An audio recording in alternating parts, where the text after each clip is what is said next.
back to my channel today. Bella and her brother wey dey call Chris Okagbue, they don come out come debunk the rumor of her abortion and her breakup with Shegs.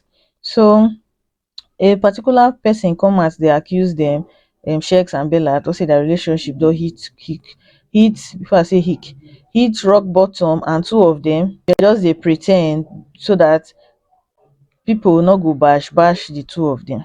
Since this news come out, Shegs just dey run katakiti dey try to defend am for Twitter, and I no know the reason why.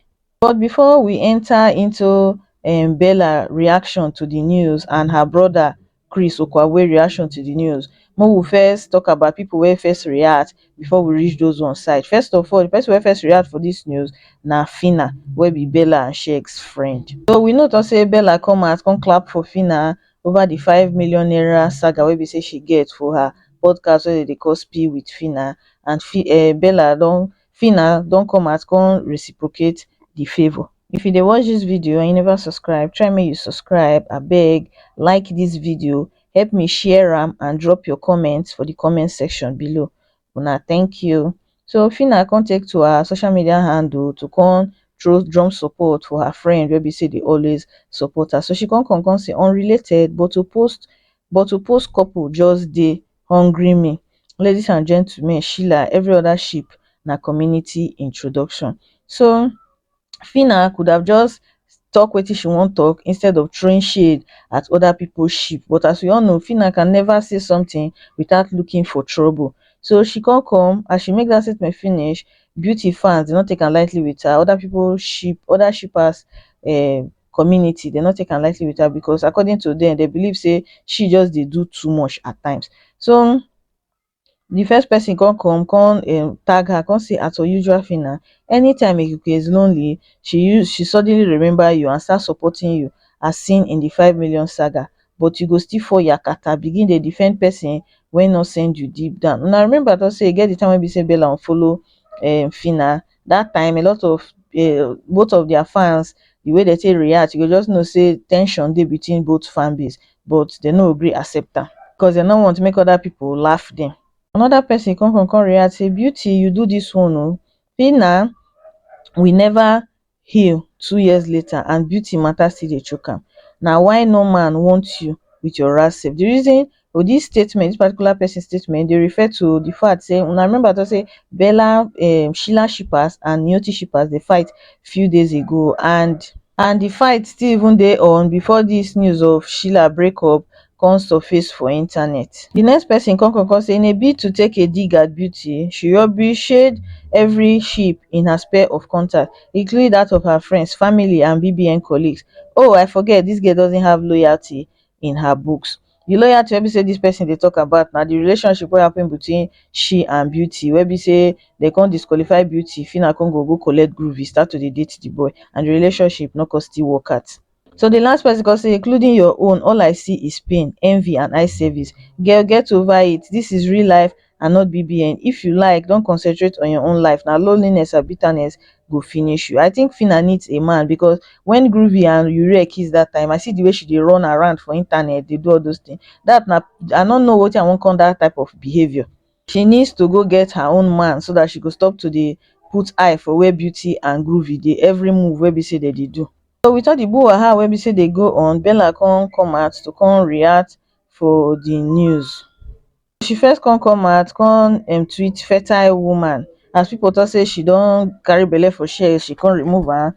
So she don't come out now, come to say, well, I be fertile woman anyways now na sabi.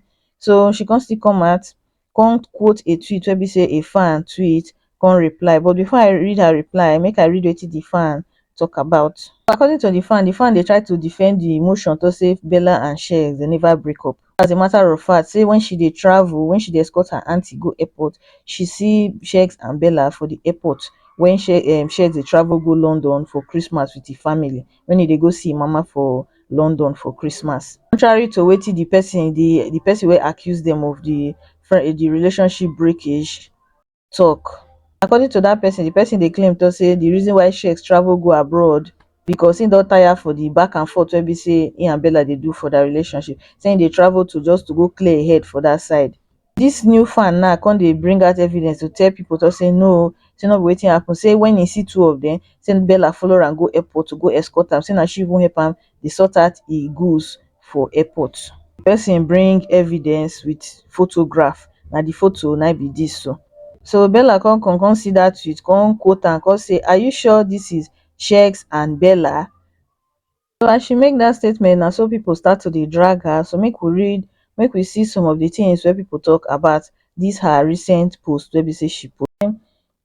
Were you people paid to drop these hate comments? Kilode, the hate comments wey dey for that page when Bella post that this post wey be say she post, the thing just dey too much. So another person come say even this recent video of her doing makeup which she posted, I noticed she has added with this. Now the video where she post immediately that news come out, she come post this video, start to dey do makeup, all those type of things. So people come dey say this one you just post this thing so that you go make you show people to say you dey smile, and whereas you no dey smile. Another person come say suffering in private and smiling in public, dumb thing. So say now they don't join her, they don't dey call her abortionist. So with everything wey be say dey go on, her brother wey be say be Chris Okagbue, the guy come out come drop your own reaction. So I remember say the lady wey be say they accuse them of the relationship don scatter, she come out to say Bella brother wey be say they call Chris say he no support the relationship, he no like Shegs. So the thing cause problem between him and the other sister wey be say they call Sandra. So when with everything wey say they go on, the brother come like a tweet wey be say Shegs tweet when he talk about someone sent a DM, the joblessness in Naija, no one wants to work. This is the last time I will address change. My wife and I are good. I'm allowed to go and see my family real quick. Didn't see Momsi for New Year's or Christmas. You all are well. So now that tweet, now Bella brother, which they call Chris Okagbue, can like. Okay, well, the only thing wey be say I fit talk for inside, I just hope Shegs and Bella they know they do everything wey be say they do just to prove people wrong. If you people are in a relationship, be in a relationship. But if una wan force una self will continue to dey for relationship just because una no want make people laugh at una, you people are not doing yourself any good. Because with the way two of them they go, so I believe to see two of them they ready to carry this thing reach marriage, and when they go just to prove say they won't settle down together, which not be the right way to go about things like that. If the relationship don't end, come out and call it out the way Perete come out call you on out, say it's over, so that people go know. Anybody who want talk go talk, anybody who want face life go face life. It's not that hard. I wish the both of them were anyways. Una take care, una bye.